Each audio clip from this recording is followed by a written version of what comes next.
Krishna Krishna Hare Hare Hare Ram Ram Ram Hare Hare Hare Krishna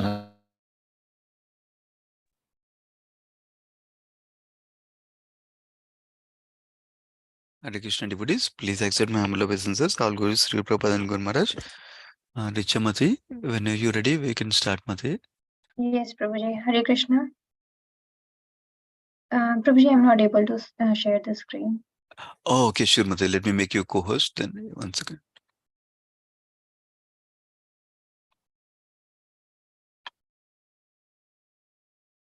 Yeah, you can share now, Mati.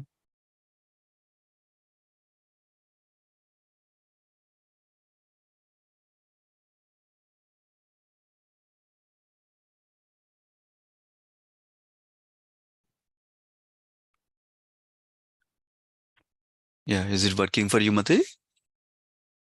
I'm just... Yeah.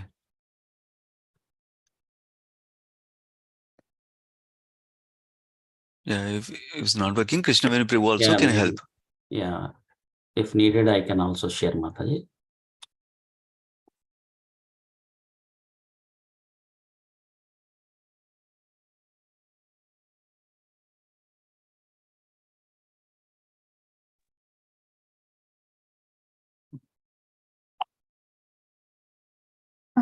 Prabhuji, somehow I'm not able to share the screen. Maybe you can share. Yeah, sure. Maybe let me share, yeah.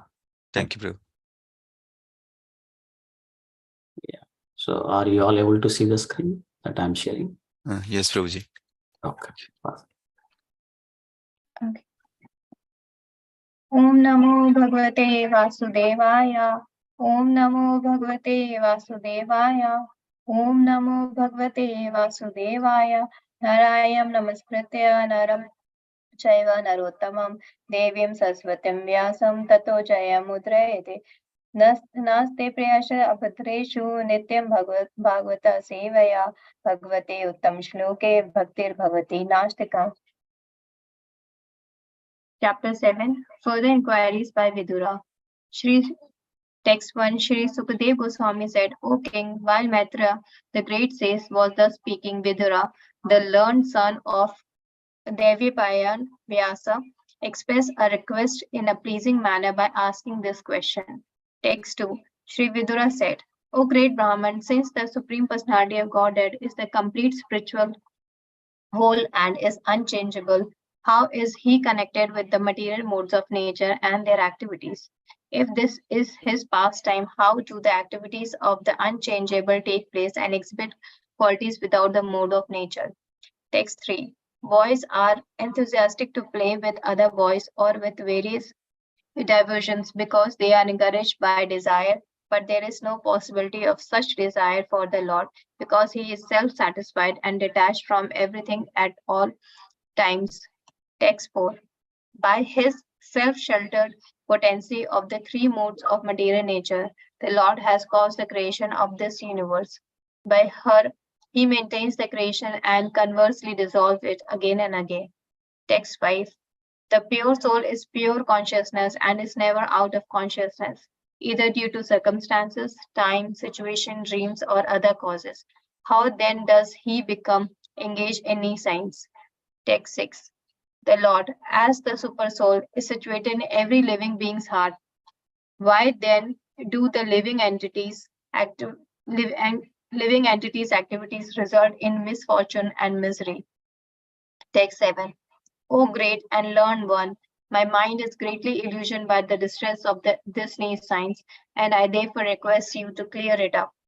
Text 8. Sri Sukadev Goswami said, O king, Maitreya, being thus agitated by the inquisitive Vidura, at first seemed astonished, but then he replied to him without hesitation, since he was fully God conscious.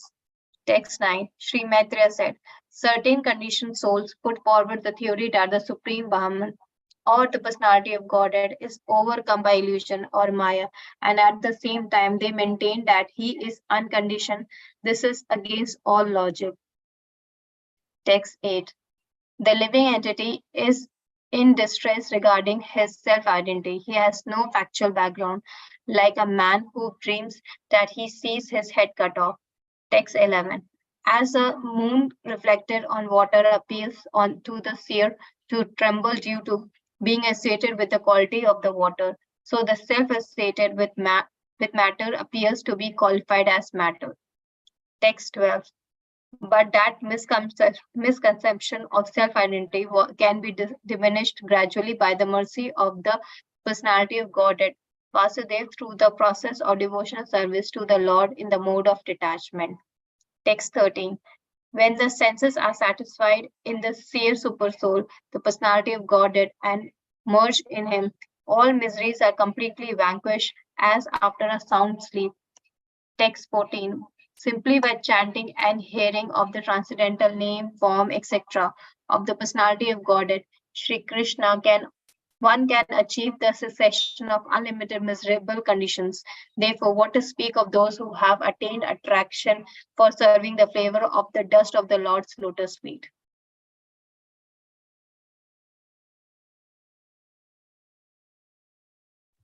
Okay, thank you so much, Mataji. Hare Krishna. Yeah, when you're ready, you can start, Prabhuji. Thank you, Richa Mataji, for reading the translations. Om Ajnanatimirandasya Jnananjanasalakaya Chakshurunmilitam Yena Tasmai Shri Gurave Namaha. Namo Vishnupadaya Krishna Preshtaya Bhutale Srimate Bhaktivedanta Swaminiti Namane. Namaste Saraswati Devi Gauravani Pracharini Nirvishesha Sunyavadi Paschakta Deshitarani. Jai Sri Krishna Chaitanya Prabhu Nityananda Shri Advaita Gadadara Shri Vasadi Gaura Bhaktarunda. Hare Krishna, Krishna Krishna, Hare Hare, Hare Rama, Rama Rama, Hare Hare. Yeah, today we are reading from Srimad Bhagavatam, Canto 3, the status quo, and Chapter 7, further inquiries by Vidura. So just to give a background, in the previous chapter, we see that Maitreya Muni narrated to Vidura how the universe is created and how the each part of the universe form, like hands or legs or mouth, all appeared, and who are the in charge demigods for each and every part.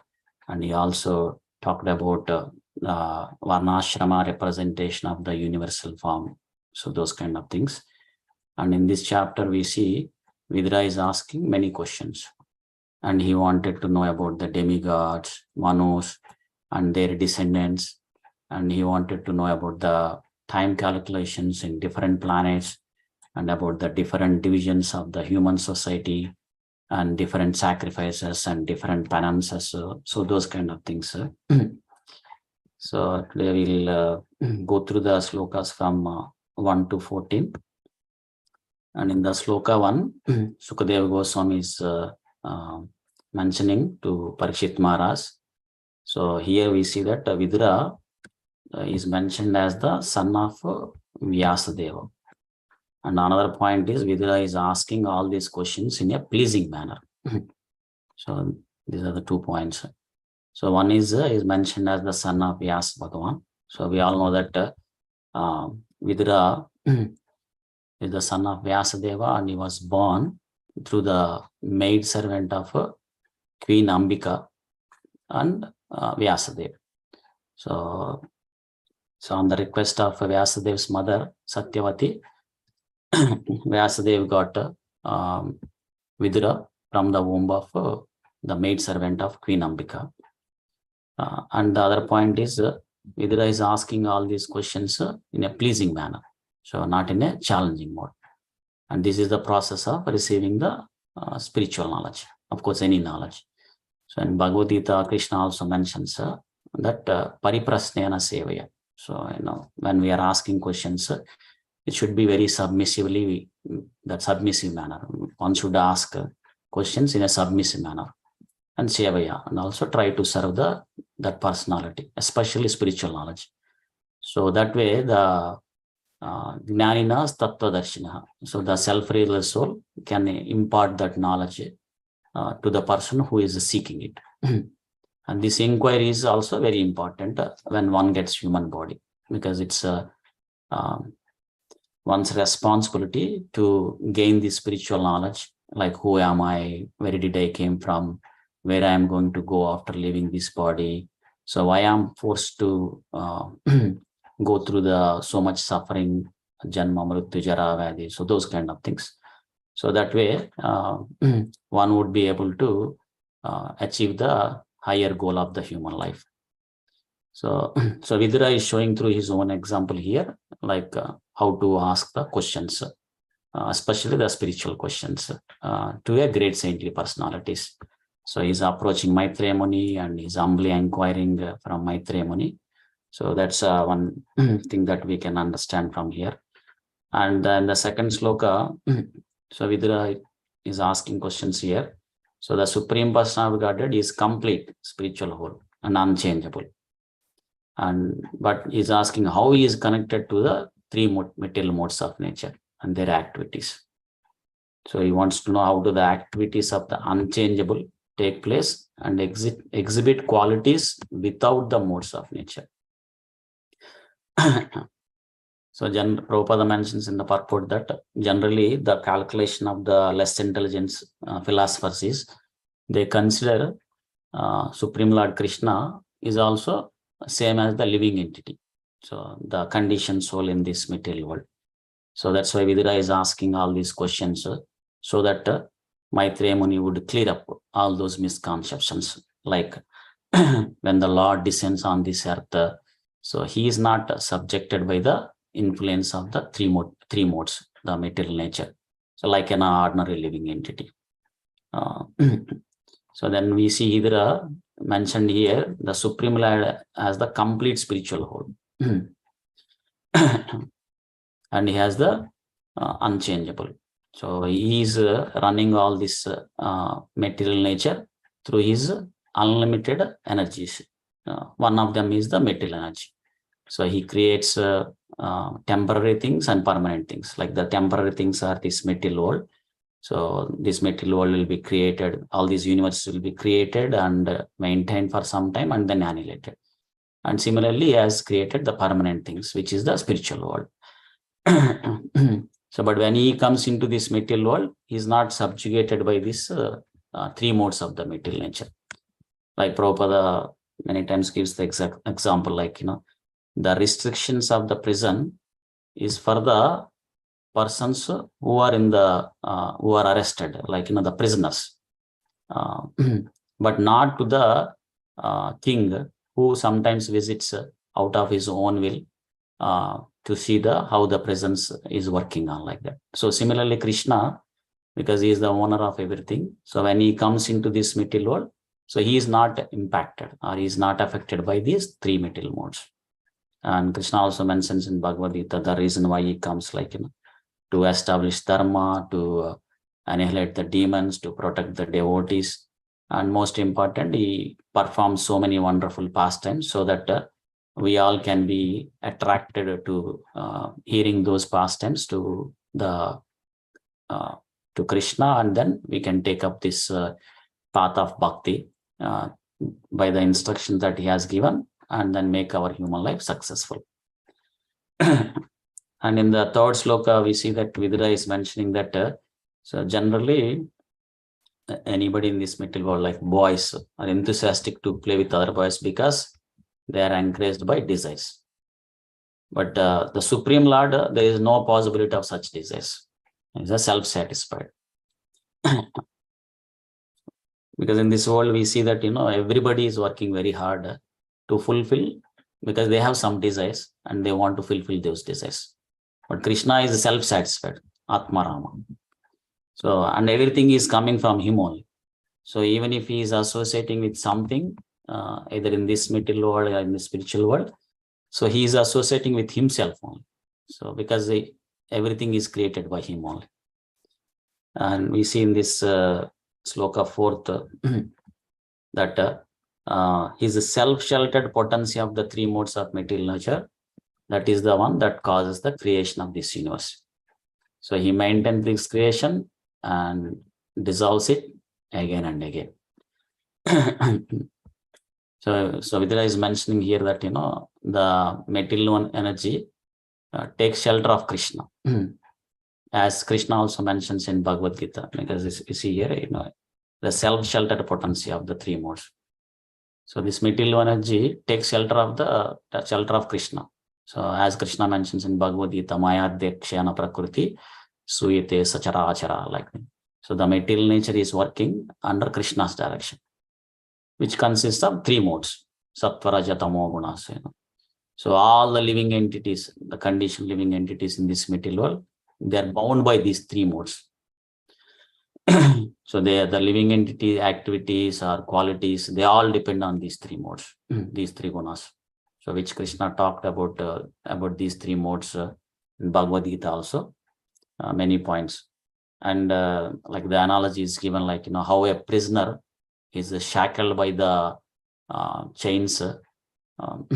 Similarly, all the conditioned living entities in this material world also shackled by these three modes, Sattva, Raja, Tamo, Guna. So that's why Krishna mentions in Bhagavad Gita to Arjuna that to rise above the three gunas. So Nistrayigunya Bhavajuna. So that way one can get out from this miserable material world, Dukkhalaya. And using this self-sheltered potency, the material nature, Krishna is creating this universe, dissolving it, maintaining and dissolving it again and again. Bhagavad Gita also Krishna talks about him. Bhuta grama hasa evayam bhutva bhutva pralayate. Like when Brahma's day arrives, all the living entities will come into existing. And with the arrival of Brahma's night time, all the living entities will be annihilated. So even the universe also.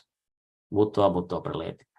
And Prabhupada mentions the purport, the reason for this universe to be created is for the living entities who wants to imitate Krishna as a master.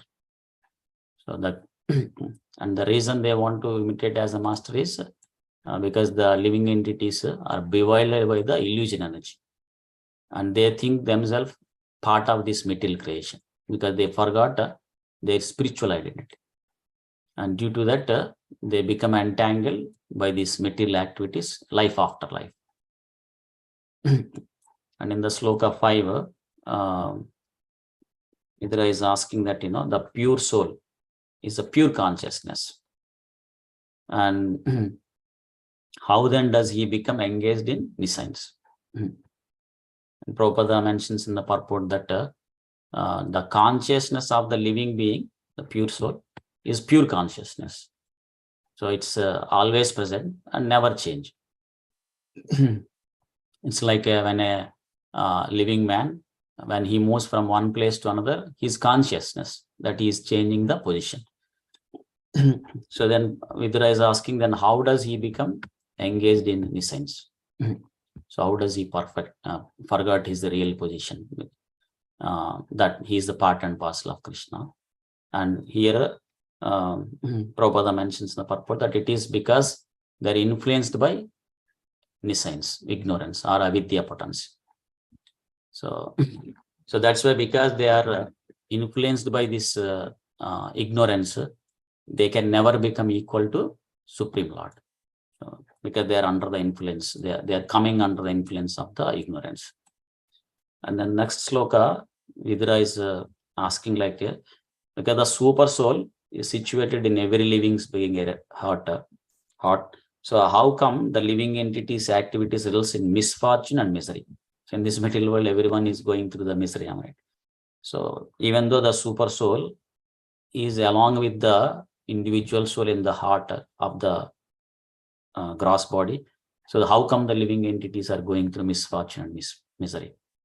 And Prabhupada gives analogy in the purport that so generally when somebody is under the supervision of a higher authority, so usually they are protected, or they don't go through any miseries, so they are saved. But here also we see that super soul is with the living entity, individual living entity. Then how come they go through the misfortune and misery? And Prabhupada mentioned that because the living entity doesn't want to take the supervision of the super soul. We don't want the supervision of the Supreme Lord Krishna. we are not turning towards to Krishna. So that's why everybody is going through misfortune and misery. So Krishna is always ready to help. Only thing is, if we turn towards Krishna, then we can avoid all this misfortune and miseries, and then we can be happy all the time. And in the 7th sloka, so Vidura is putting himself in the illusion state, saying, my mind is greatly illusioned by the distress of the nescience. So he's requesting to clear it off. Because we know that Vidura is a very great personality and wonderful devotee, exalted devotee. He is very humble. So that's why he is placing himself in this situation.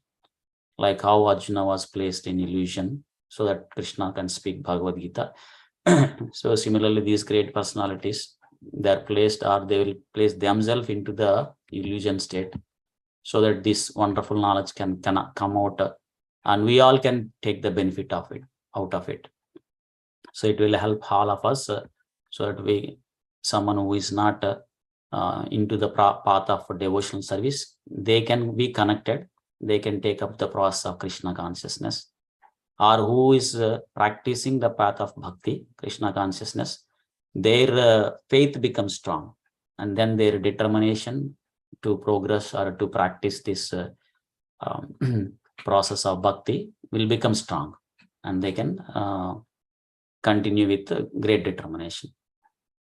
And in the text 8, so Sukadeva Goswami is mentioning that Maitreya Muni, after hearing all these questions from the Vidura, so he is agitated by the inquisitive Vidura. He first seems to be astonished, but then he replied to him without hesitation, because he was fully God conscious. Prabhupada mentions in the purport that Maitreya Muni is also a great devotee. So although he externally expressed surprise, as if he did not know how to answer to all these questions, but then he immediately became perfectly settled, and he started replying to the Vidura's questions. And Prabhupada mentions in the purport that he is fully knowledgeable. Why? He is fully God consciousness, because he is God consciousness. So all he is capable to answer all the questions that Vidura is posing it.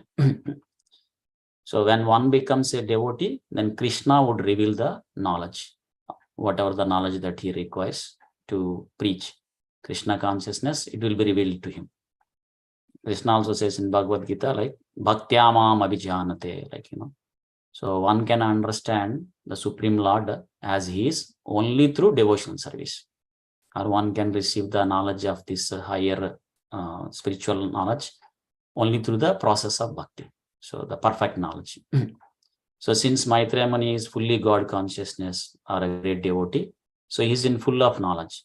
So in the subject matter of the Krishna consciousness.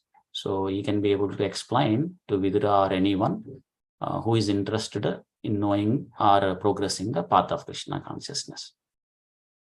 So we hear from the sloka of 9th that Maitreya Muni started speaking.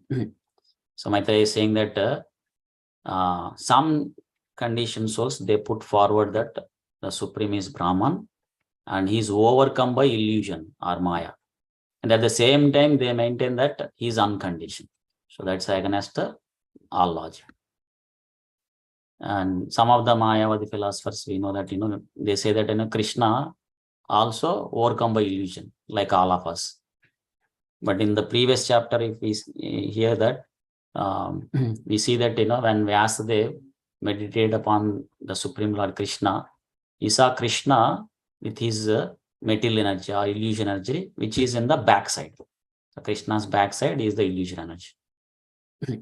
And we see that Krishna also mentions in Bhagavad Gita that this Maya or illusion energy or Prakriti, it works under his direction, Maya direction of Prakriti.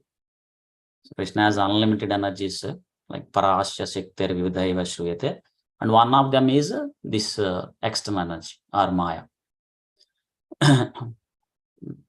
He is not overcome by illusion. So like, Mayavada philosophers, sometimes they say that so we can also become the Supreme Lord. through the process of yoga or meditation. So as Prabhupada says that if we are overcome, the Mayavada philosophy said we are currently in illusion, overcome by Maya, but we can become Supreme Lord through the process of yoga and meditation.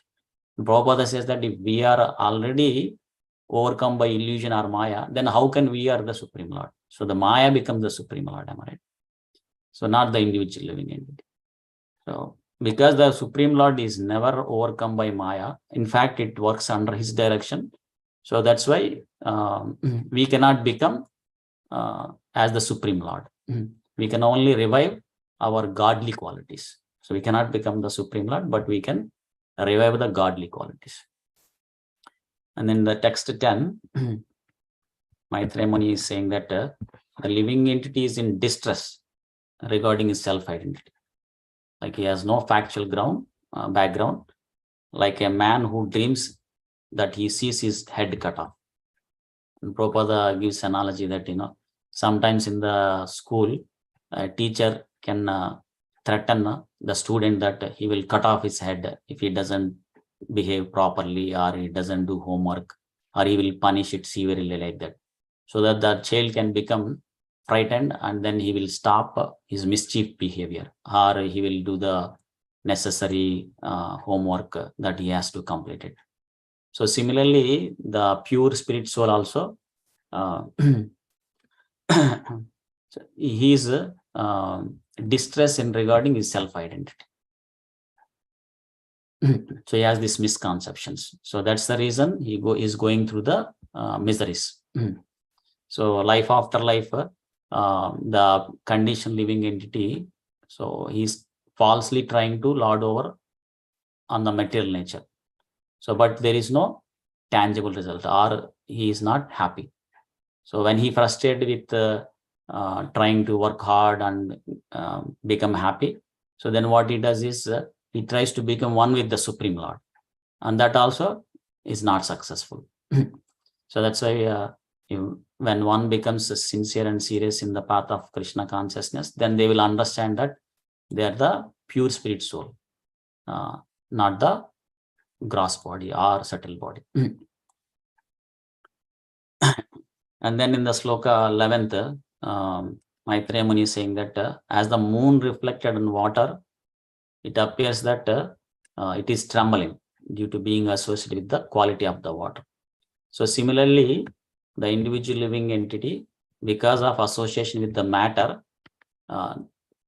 it appears to be qualified as matter. And Prabhupada explains nicely this analogy in the purport. Like here the moon is Supreme Lord Krishna, and the reflection on the water is the living entities. So like whoever wants to lord over on the material nature or imitate Krishna, so they are compared here as the reflection of the moon on the water. So when the water moves, what happens? The reflection also moves, trembles, because it is associated with the water. So similarly, the conditioned living entities in this material world, due to the association of the matter, so they also have this trembling or quivering quality. But the Supreme Lord is the actual moon. So he is not at all touched by the water, or he is not at all touched by these three modes of the material nature. And another point Prabhupada mentions here is the quivering or the trembling depends on the movement of the water. If the water is moving very fast, then the trembling also fast. So similarly, if the living entity is tightly associated with the matter, these three modes, so then they will quiver a lot. So they will go through so much suffering. So if he is only little bit of association with the matter, then they will go through little suffering. That's why Krishna suggests in Bhagavad Gita to come out of these three modes. So then they can completely be out of misery. And in the sloka 12th, Maitreya Muni is saying that this misconception of self-identity can be diminished gradually by the mercy of the Supreme Lord, Vasudeva. So how? Through the process of devotional service to the Lord in the mode of detachment. So here Maitreya Muni is giving the solution. So how to come out from the ignorance and how to be happy all the time. So how to be relieved from this misconception. So that is to take up the process of devotional service sincerely and seriously. So through the process of bhakti, so one can able to realize that we are not this body, we are the pure and powerful part and parcel of Krishna, the spirit soul. And Prabhupada mentions that when one takes up the path of bhakti, then they will receive the pure or the real knowledge. And then they can become quickly detached from this material activities. And they can be relieved from the misconception of identifying themselves with the gross body. So only this devotional service can help us towards the path of liberation. So any other activities that are not connected to spiritual path, then they will give only the miseries. So they will not help us to go back home, back to Godhead. So those activities, that's why they are mentioned in Bhagavatam as Shrama eva hi kevalam. So it's waste of time or labor and energy like that. So in the text 13, we see that Maitreya Muni is saying that when the senses are satisfied in the seer super soul and merge in him, all miseries are completely vanquished as after a sound sleep. So this is another point by Maitreya Muni is telling how to vanquish all our miseries, how to get rid of all our miseries. So, so the material existence, like we are in this material world because our senses are engaged in the sense gratification. So that's why they cause, we are going through so much suffering. And the solution here is to stop engaging all these senses in the sense gratification activities. But the senses are very active, so we can't stop them. Then how can we avoid these all the miseries? So to direct them, pleasing Krishna. So to satisfy the Supreme Lord. So that's the solution. Like how we see from the examples of great personalities like Ambarish Maharaj. So all his senses are engaged in the Krishna consciousness or to please Krishna. Like Savaik Mana Krishna Padaravinda, like his mind is meditating on the lotus feet of the Supreme Lord. Vacham Sivaikuntha Gunan Varnane, like he speaks about Krishna Katha or he listens Krishna Katha, like that. When we engage all our senses in the service of the Supreme Lord, who is the master of the senses, Krishikesha. So then we will be relieved from all the miseries and then we can become happy all the time. So Prabhupada also gives analogy like, when somebody drinks too much milk, then they get diarrhea. But if they take dahi, then they will be relieved from diarrhea. So similarly, how the ingredient is same in those activities, like one ingredient milk will cause diarrhea and the same ingredient in the form of yogurt, so it will relieve from the diarrhea. Similarly, the senses, if they are engaged in the sense gratification, they will give the miseries. But if the same senses engaged in satisfying Krishna, so it will give pleasure or it will give happiness. So we just need to direct our senses towards pleasing Krishna. So how we can do that? So in the 14th sloka, Maitreya Muni is saying that simply by chanting and hearing the transcendental name form, etc. of the Supreme Lord, Sri Krishna. So then one can achieve cessation of unlimited miserable condition. So currently everybody is going through the unlimited miserable condition, but that can be stopped. So when somebody engage in the chanting and hearing of the Krishna's holy name or form, those kind of things. So therefore, what to speak of those who have attained attraction for serving the flavor of the dust of the Lord's lotus feet. So this is the perfect solution, like, And we see in this sloka the importance of chanting or hearing. So this chanting and hearing can be accomplished when we chant the Hare Krishna Maha Mantra. We can chant and then we can hear at the same time. So it will destroy the unlimited miserable conditions. Like, we have so many sinful reactions in our account. So due to that, we are going through so much miseries. So they can be destroyed. Karma nirdahati cha kintu bhakti bhaja. So when we take up the process of bhakti, through this process of chanting and hearing, then it will destroy the unlimited, the sinful reactions. So in that way, we can escape all these unlimited miserable conditions. So in the scriptures, we see many examples like, how through the process of chanting and hearing, so they were able to get rid of all the sinful reactions. Not only that, so they become peaceful and happy. And then at the end, they can go back home, back to order. And Prabhupada mentions this is the first stage. Like, there are two stages. One who goes through the prescribed rules and regulation or the process, practicing it. So it's called a practicing devotee, sadhaka bhakta. So they have in the stage of sadhaka bhakta, I'm talking to myself, trying to be a sadhaka bhakta. So we have to be determinationally, or we have to practice every day. We should take up that vow and do it every day. Like, I need to chant every day my prescribed rounds, and I need to hear whatever I am chanting the holy name, or read Krishna Katha and hear that Krishna Katha. Those kind of things.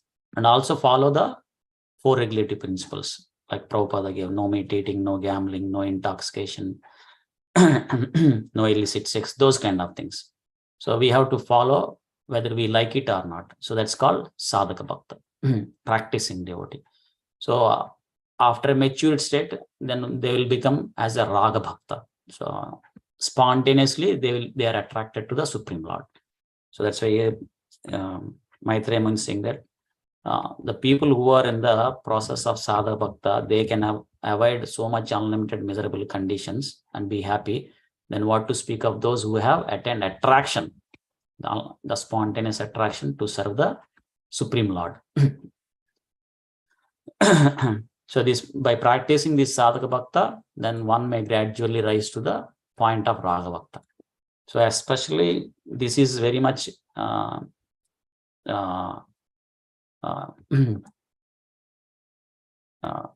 it's very much required for this Kali Yuga. So the process of Kali Yuga is Tad Hari Kirtanat, Kalau Tad Hari Kirtanas, to chant Hare Krishna Maha Mantra and hear that very nicely. Like Hare Krishna, Krishna Krishna, Hare Hare, Hare Rama, Rama Rama, Hare Hare. Iti Shodasaka Namnam Kali Kalmashanasanam Nataro Parataropaya Sarva Vedeshu Drishyati. So if we can, I'm talking to myself, if we can take advantage of this chanting and hearing of this wonderful process, which is very effective and which is very simple process, then we can escape from all the sufferings that are going to come due to our past sinful reaction. And then we can be happy all the time. So we can see we can see the other questions and how Maitreya Muni is answering to Vidura's questions. So in next session, tomorrow's call. So I'll pause it here for today. Thank you all for very much for joining and giving this opportunity. Grandhara Srimad Bhagavatam ki jai. Srila Prabhupada ki jai. Ananta Koti Vaishnava Vrinda ki jai. Yeah. Thank you so much, Prabhuji. Wonderful class. Hare Krishna, Prabhu. Hare Krishna, Prabhuji.